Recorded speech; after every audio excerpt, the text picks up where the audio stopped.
An investment property in the Villages is under investigation. Golf cart hits a pedestrian. More drugs on the historic side. Elderly couple was attacked in their home. Another sex offender moves into the Villages. Another sinkhole opens up. No holes in one this week. Letters to the editor. Bad parking in the Villages. This and more coming up.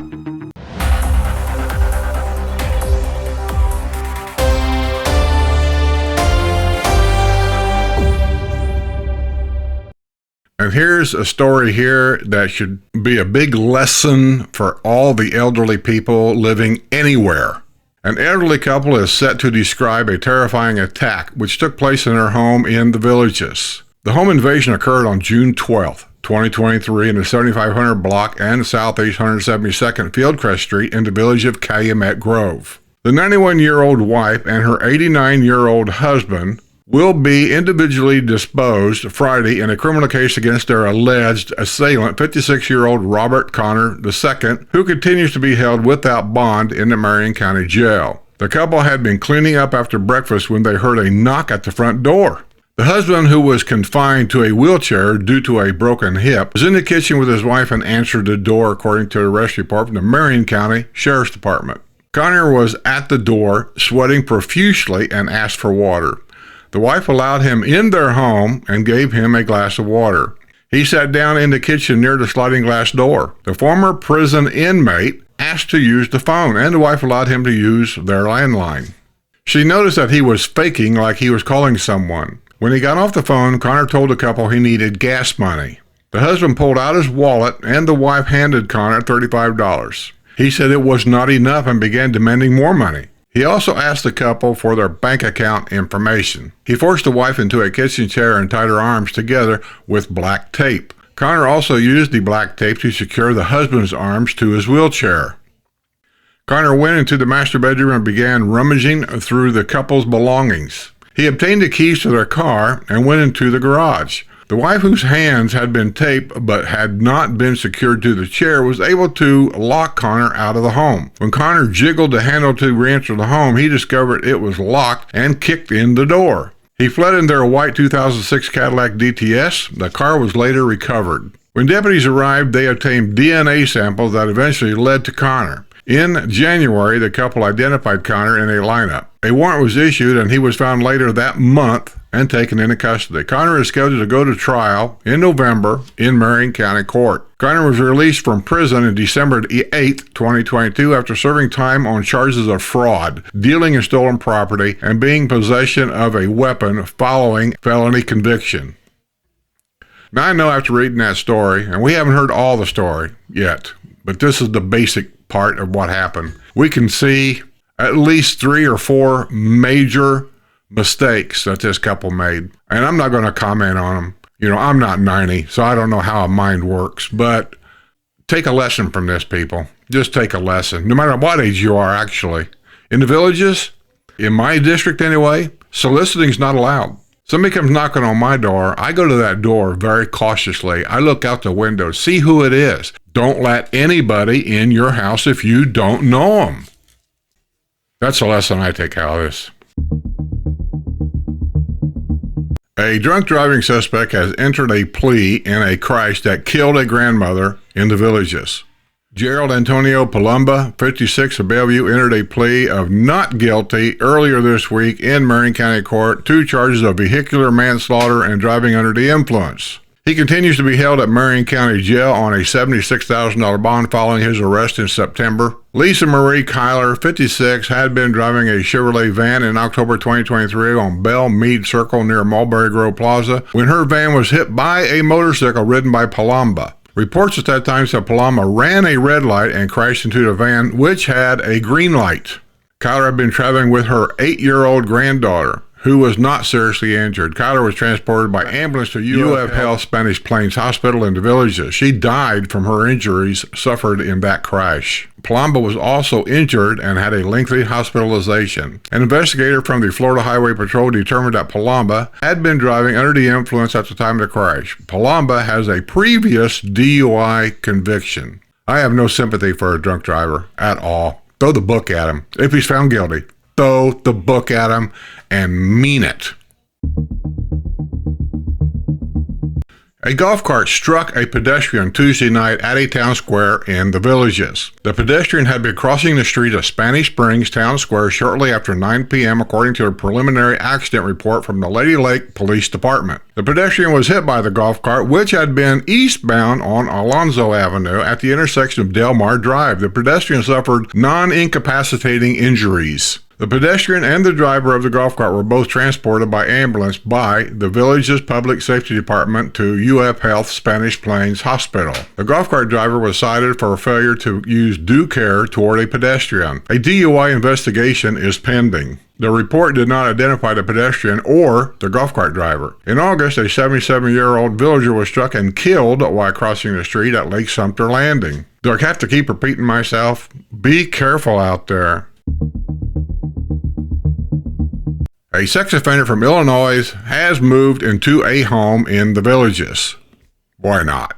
Robert C. Roldan, 43, earlier this month registered a permanent address at 2636 Dividing Creek Path in the village of Tamron Grove, according to the Florida Department of Law Enforcement. The home is located on the back end of the Villages, and St. Vincent's de Paul Catholic Church is located directly across the road 462. Roland has access to a white 2019 Jeep Cherokee SUV. He was convicted in 1998 in Cook County of criminal sexual assault of a family member. An intoxicated villager in a golf cart was arrested after allegedly threatening employees at Applebee's while he was armed with a baton. Employees of the restaurant called 911 when they spotted 73-year-old Jerry Ray Woods of the village of Silver Lake, that's a historic site, standing near his golf cart at about 10:30 p.m. October 7th on Bechara Boulevard across from the Applebee's parking lot, according to the arrest report from the Lady Lake Police Department. The Missouri native, who had been banned from the restaurant in September, was yelling at employees and appeared to be intoxicated. Woods was belligerent and demanded to see the employee he referred to as Jimmy. Woods obtained a wooden baton from his golf cart and threatened the Applebee's employees. He was arrested on a charge of aggravated assault with a deadly weapon. He was taken into custody and booked at the Lake County Jail. He was released after posting a $5,000 bond. I don't know what to say sometimes. 2 people were arrested with drugs and syringes on the historic side of the Villages. Clinton Albert Springer, 54, of Bellevue, was driving a white pickup at about 2 a.m. October the 9th in the area of La Grande Boulevard and La Plaza Parkway when an officer noticed the truck had no registration information on file, according to the arrest report from the Lady Lake Police Department. A traffic stop was initiated in the parking lot of Trust Bank at 101 La Grande Boulevard. A canine unit arrived on the scene and the dog alerted on the vehicle, signaling the likelihood of drugs. Springer, who was driving on a suspended license, was found to be in possession of a glass pipe with the residue of methamphetamine. His passenger, 46-year-old Alicia Merkley of Bellevue, was in possession of a shamrock tote bag that contained 6 syringes and a metal spoon. A purse found in her wallet contained aluminum foil which held 2.72 grams of methamphetamine. Springer was arrested on charges of driving while license suspended, driving an unregistered vehicle, and possession of drug paraphernalia. He was booked at the Lake County Jail on a $2,500 bond. Merkley was arrested on charges of drug possession and possession of drug paraphernalia. She was booked at the jail on a $3,500 bond. I swear, drugs, and more drugs. Let's have some more news. A sinkhole appears to be growing on a roadway in the Villages. The sinkhole opened up at about 2 p.m. Sunday on Bradford Loop in the village of Sanibel. Nervous neighbors watched as the sinkhole reportedly grew from about 3 feet by 3 feet to 6 feet by 6 feet in a matter of hours. It was an estimated 5 feet deep. The sinkhole had been blocked off by yellow tape. Be careful. People don't pay attention. They're on their cell phones. They'll drive right through a sinkhole. Even though it's got yellow tape around it and stuff, they'll drive right through it. I've seen it. A villager could face fines due to problems with weeds and steps at her home. The home at 1523 Ward Court in the village of Mallory Square was the subject of a deed compliance hearing Friday morning before Community Development District 6 Board of Supervisors at Seabreeze Recreation Center. The home was purchased in 2006 by Jack and Carol Ann Lindgren. Jack Lindgren, a native of Joliet, Illinois, Blues Brothers, who served in the U.S. Navy in World War II, died in 2012 at age 84. The property remains in her name. Community Standards received a complaint on July 18th about siding falling off the home, steps needed painting, overgrown grass, bushes that needed trimming, and weeds. Community Standards tried to reach Carol Ann Lindgren, but was unsuccessful. She does not have a current phone number or email address on file. Notices were also sent via regular mail and certified mail. Community Standards noted that the utilities are active.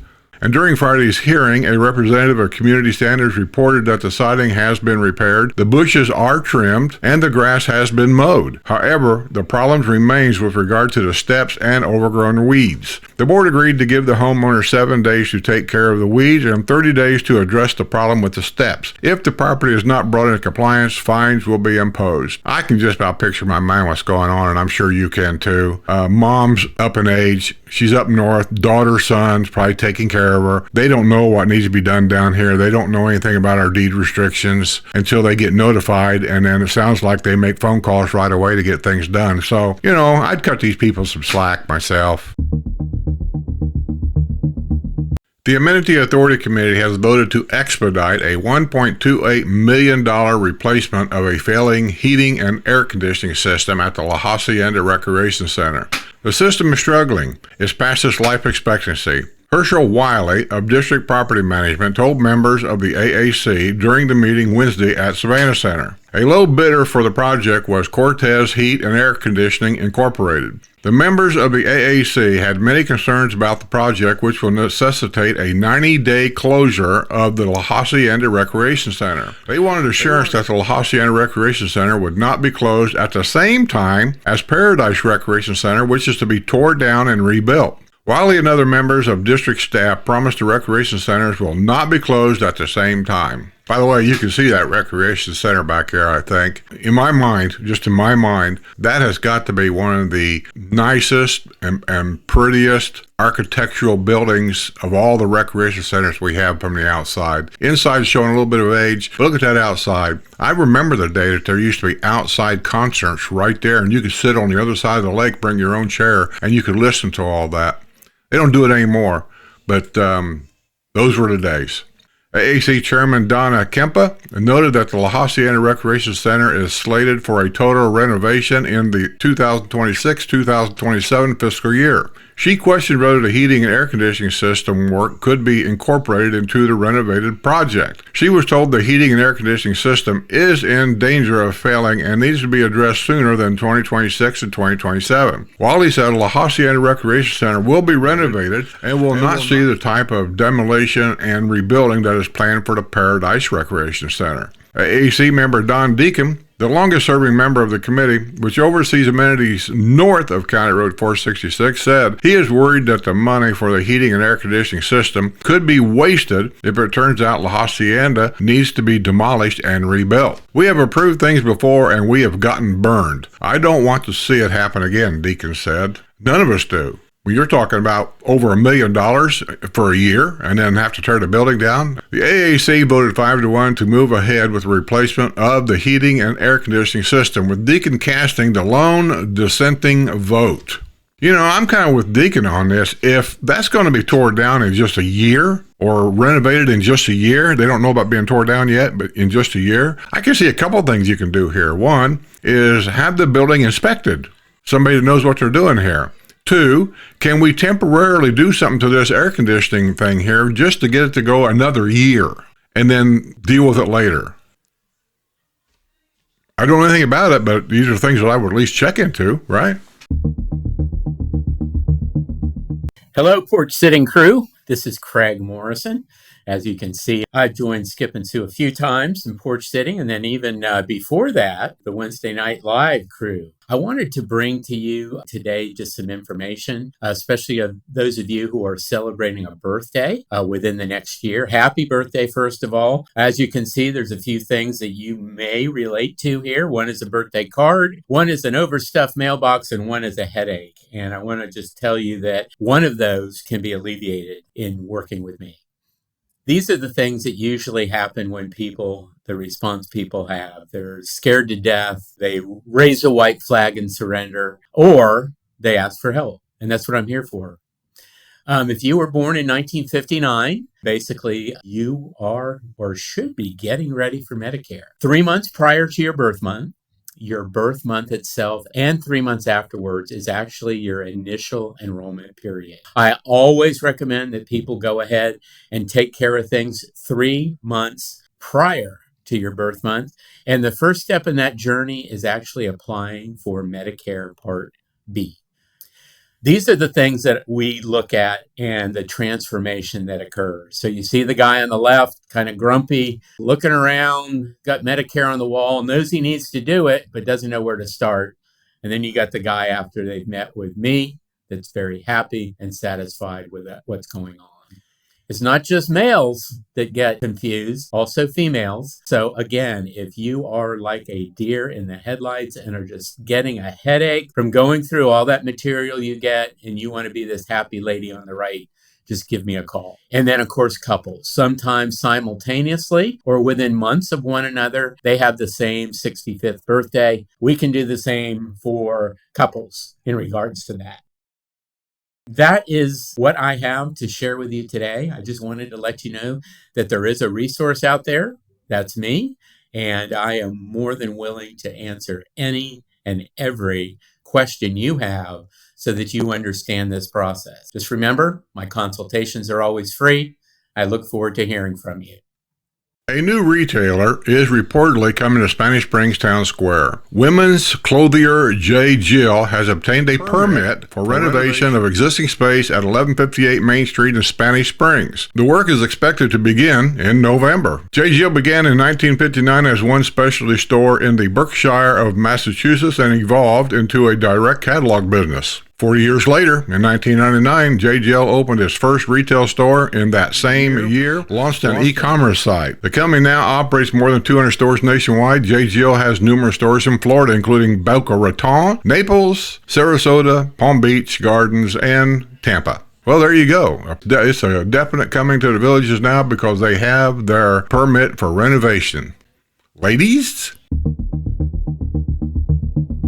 For 2 evenings in a row, a privileged golfer has found his way onto Tierra del Sol Championship Golf Course for his exclusive pleasure. His little outing comes at a time when the courses have been closed in the aftermath of Hurricane Milton. The golf outing was documented by a villager who was outraged by the behavior. That's short and sweet. This is some of the problems we have here. People don't follow the rules. They just don't care. And this is a perfect example of it. The golf course can be shut down for many reasons after a hurricane, probably because it's just too wet. You can't drive your golf cart on there and it creates a lot of problems. So they're letting it dry out. People last year was complaining about the conditions of the golf course. Now they're trying to get them back into shape and they're doing specific things. And it's people like this that don't listen to the rules, makes it bad for everybody. Why is he doing it? Because we don't enforce rules here. That's the big problem. There should be rules enforcement here and maybe even include some fines. That's the only way to get people's attention.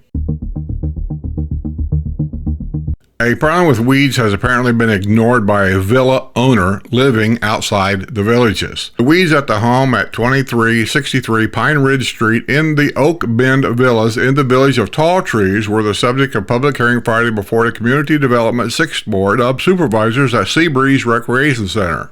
A complaint about overgrown grass and weeds at the villa was received in July according to the testimony presented at the public hearing. Community Standards was unsuccessful in reaching out to the owner, who has no phone number or email address on file. Letters were sent by regular and certified mail. The utilities at the villa are active, but there was a pending balance, a representative of Community Standards told the supervisors during the hearing. The grass was cut just prior to the public hearing, but the weeds were still present. Charles Abel purchased the villa in June for $326,000, according to the record on file with the Sumter County Property Appraisal's Office. Abel, who lives in Naples, also purchased a home in May in the village of Bonnybrook. The board agreed to give the property owner 7 days to get rid of the weeds. If he fails to do so, he will be fined. Sounds like the guy's got the money to get things done. Maybe he just don't have the knowledge. I don't know.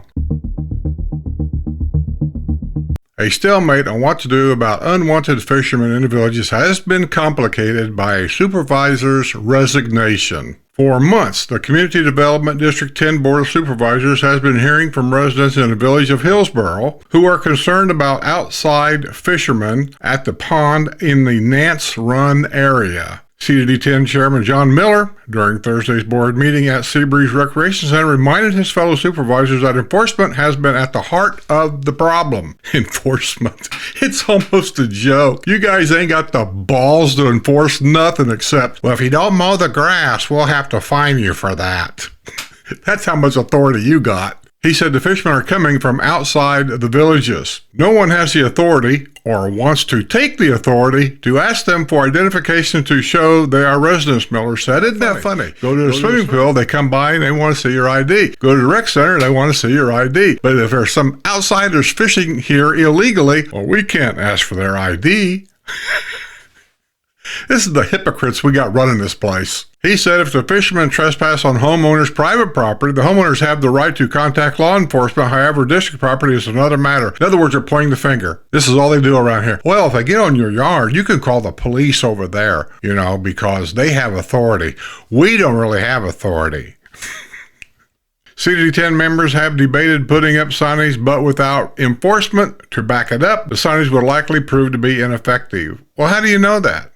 If they're outsiders and they don't even know what the rules are here and they see that sign all of a sudden, how would they know that you don't have enforcement? How would they know that? Or are you just chickening out here? Is that what it is? You're chickening out and this is your excuse to chicken out? The board has been split on what to do, prompting Supervisor Christine Bradshaw to call for a vote. Her call for a vote was complicated by the absence of Supervisor Steve Bova, and it appeared the board is headed for a 2-2 stalemate. Supervisor Jim Boyd further muddied the waters by revealing that he is selling his house in the villages and moving to the Panhandle area. He's out. He's so frustrated with the systems here and how they're handled, he says, hell with it. I'm just moving out and going somewhere else. He said he plans to step down from the board in November. That means his successor could hold a key vote with regard to a topic that remains a sore subject with many residents.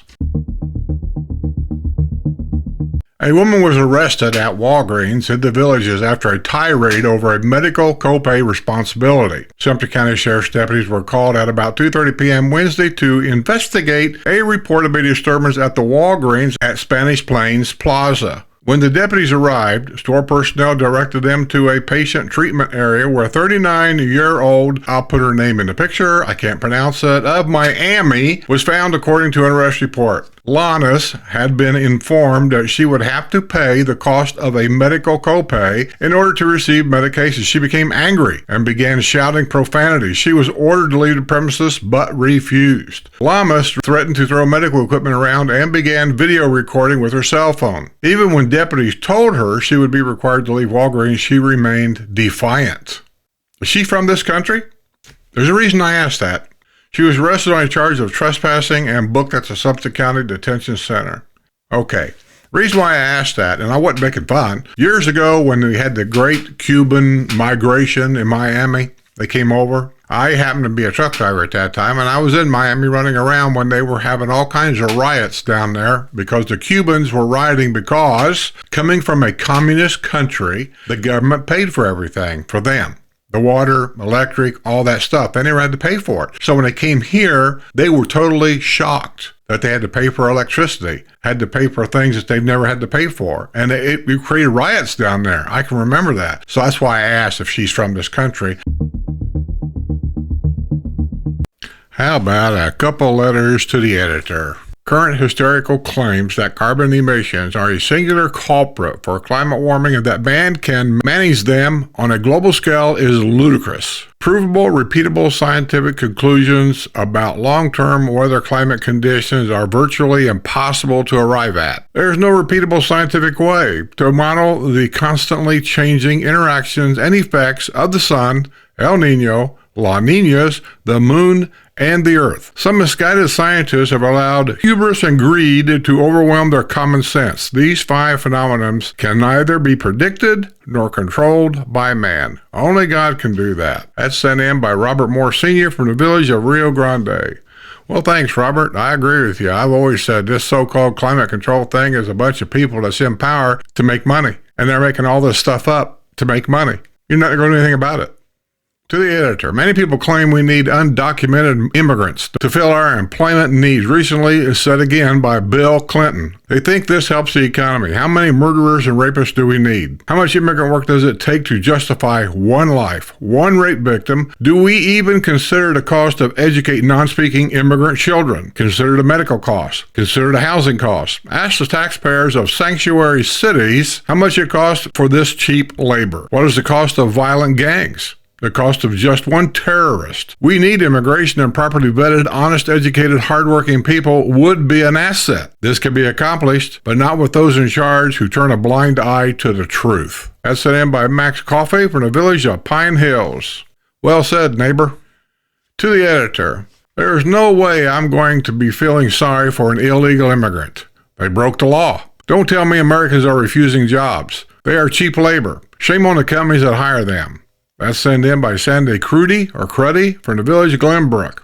Thanks for sending that in, Sandy. You know, in Indiana, they passed a law before I left. I assume this law is still in act. I don't know that for facts because I've been down in Florida now for 10 years. But the law they had back then because of illegal immigration was that every business there had to vet the people they were going to hire to make sure they were American citizens or had the right to work here. If they did not, they could be fined up to $50,000 per employee that was found to be illegal. Okay, I think that's going to be the news for this week. I appreciate everybody for coming to the news every Friday. And if you like the news, give us a thumbs up. Leave a comment below. We appreciate it. It shows that you're paying attention to what we're talking about. So with that, I guess I'll get out of here real quick. I'm not going to give a big long speech about Patreon. Either you want to join or you don't want to join. We've got a lot of new members on there now, and we're having a pretty good time. A lot of information being given out. This is that time of year where a lot of people start to travel. They love to travel in the fall. So do I. There's a lot of reasons for that. A lot of cruises this time of year. And there's a lot of people from the north that come down to Florida right before the holidays to enjoy what Florida has to offer. Coming up right after this is going to be everybody's favorite, bad parking in the villages. You watch them and you see if you can see what's going on with each and every one of them. And with that being said, I'm just going to get out of here and say, don't leave your key in that golf cart.